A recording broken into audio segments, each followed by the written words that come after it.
Hello everyone, this is Isha from Pictory Customer Success Team, and in this short video I'm going to show you how you can change the resolution of your video. So by default, if your video is on 720p, you can select 1080p as the resolution, which is full HD videos.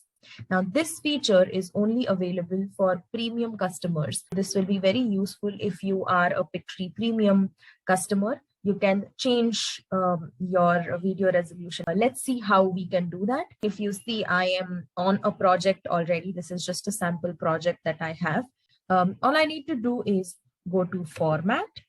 And the first option under Format is video resolution. So here, if you see, it's 720p.